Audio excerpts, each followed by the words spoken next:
যে দিনটিকে এই ভাষা আন্দোলনের সূচনার জন্য বেছে নেওয়া হলো বা বেছে নিল তৃণমূল কংগ্রেস, আসুন আগে দেখে নিই সে দিনটির ইতিহাস কি বলছে।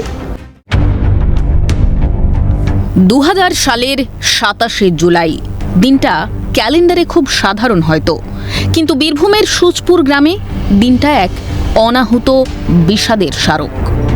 21 শতকের ঠিক শুরুর দিকেই 22 বছর আগে এই দিনেই নৃশংসভাবে কুপিয়ে খুন করা হয়েছিল বীরভূমের নানুরের বাসাপাড়ায় 11 জন ক্ষেত মজুরকে। প্রত্যেকেই তাঁরা তৃণমূল কর্মী বলে দাবি ঘাসফুল শিবিরের। আর খুনের অভিযোগ উঠেছিল তৎকালীন শাসক দল সিপিআইএমের বিরুদ্ধে। জানা যায় বীরভূম জেলার নানুর ব্লকের সুচপুর গ্রামে একটি 4 বিঘা জমির প্লট নিয়ে বিতর্ক শুরু হয়েছিল সিপিএম এবং তৃণমূলের মধ্যে। নানুরে মূলত ভূমিহীন উপজাতি মুসলিমদের বসবাস, আর সেখানেই তৃণমূল সমর্থক কয়েকজন ভাগচাষী তৎকালীন শাসক দল সিপিএমের বিরোধিতা করে। সেই সময়কার সিপিএমের 2 নেতা মনিরুজ্জামান এবং নিত্যনারায়ণ চট্টোপাধ্যায়ের নেতৃত্বে সিপিএম ক্যাডাররা ওই 11 জন তৃণমূল সমর্থিত ভাগচাষীকে নৃশংসভাবে হত্যা করে বলে অভিযোগ ওঠে। সেই 11 জন গণহত্যার শহীদের মধ্যে নাম ছিল শেখ নিজাম, রাসুল বক্স, শেখ বাবুর, শেখ সালামত, শেখ হারাই, শরণ মেটে, শেখ শফিকুল, শেখ শফিক, শেখ আশরাফ, শেখ সাইফুর এবং শেখ আলী হোসেনের। এমনকি তখন আলিমুদ্দিন স্ট্রিটের নেতারা নিহত গ্রামবাসীদের ডাকাত এবং দুষ্কৃতী হিসেবে অভিহিত করেছিলেন। এই ঘটনায় রক্তাক্ত সুচপুরে সেদিন শোনা গিয়েছিল শুধু কান্না আর হাহাকার। সিপিএমের এই নৃশংস হত্যালীলার পর থেকেই নানুরে নিজেদের রাজনৈতিক জমি শক্ত করতে শুরু করে তৃণমূল কংগ্রেস। ঘটনার খবর পেয়ে তৎকালীন রেলমন্ত্রী মমতা বন্দ্যোপাধ্যায় দিল্লি থেকে ছুটে এসে নিহতের পরিবারের পাশে দাঁড়িয়েছিলেন। রাজ্যের ইতিহাসে সেই ঘটনা নানুর গণহত্যা নামে পরিচিত। সেই সময় নিহত 11 জন তৃণমূল কর্মী সমর্থকদের দেহ কবর দিতেও বাধা সৃষ্টি করে বলেও অভিযোগ ওঠে সিপিএমের বিরুদ্ধে। পরে তৃণমূল নেত্রী মমতা বন্দ্যোপাধ্যায়ের নেতৃত্বে শেষকৃত্য সম্পন্ন হয়। সেই সময় মমতা বন্দ্যোপাধ্যায় রেলমন্ত্রী থাকাকালীন নানুরের মাটি থেকে ঘোষণা করেছিলেন নিহত কর্মী সমর্থকদের পরিবার পিছু 1 জনের চাকরি হবে। কথা রেখেছিলেন তিনি।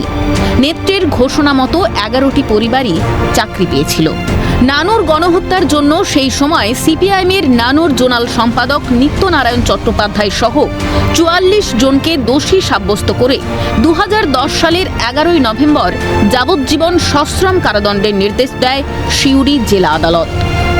নানুর নাম শুনলেই যারা স্মরণ করেন মাঠের আলপথে রক্তমাখা মৃতদেহগুলি, তাদের কাছে নানুর মানে নিছক একটা জায়গা নয়, এক নির্মমতার প্রতীক।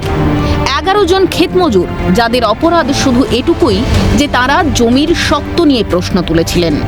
তারা আর কখনোই বাড়ি ফেরেননি। রাজনীতির ডামাডোলে তারা হয়ে উঠলেন সংখ্যা, এক একটি মৃতদেহ রাজনৈতিক ব্যাখ্যার হাতিয়ার। সেই সময় শাসক পদে ক্ষমতাসীন সিপিআইএম এবং সদ্য মাথা তুলে দাঁড়াতে শুরু করা তৃণমূল কংগ্রেসের মধ্যে রাজনৈতিক সংঘর্ষের বীজ রোপিত হয়েছিল। নানুর গণহত্যা পাল্টে দিয়েছিল গোটা বীরভূমের রাজনৈতিক মানচিত্রটাই। ক্ষমতার পট পরিবর্তনের প্রথম পটভূমি হয়তো বোনা হয় সেদিনই। নানুরের জমিতে এখনো রক্তের গন্ধ। এখনো সন্ধ্যাবেলায় সুচপুরের বাতাসে শোনা যায় নীরব কান্না। দেখতে দেখতে নানুর সুচপুর গণহত্যার 2 দশক কেটে গিয়েছে। অজয় নদ দিয়ে বয়ে গেছে কত জলের স্রোত। 2011 সালে মমতা বন্দ্যোপাধ্যায়ের হাত ধরে পালাবদল হয়েছে এই রাজ্যের। নবান্নের ক্ষমতায় এসেছে তৃণমূল। বিরোধী নেত্রী হিসেবে থাকাকালীন প্রত্যেক বছর 27শে জুলাই মমতা বন্দ্যোপাধ্যায় সশরীরে নানুরে যেতেন শহীদ দিবসের দিন। মুখ্যমন্ত্রী হওয়ার পরও বেশ কয়েকবার গিয়েছেন সেখানে। আগামী বছর রয়েছে বিধানসভা নির্বাচন। তার আগে ফের একবার বীরভূমের মাটিতে পা রাখলেন মুখ্যমন্ত্রী মমতা বন্দ্যোপাধ্যায়।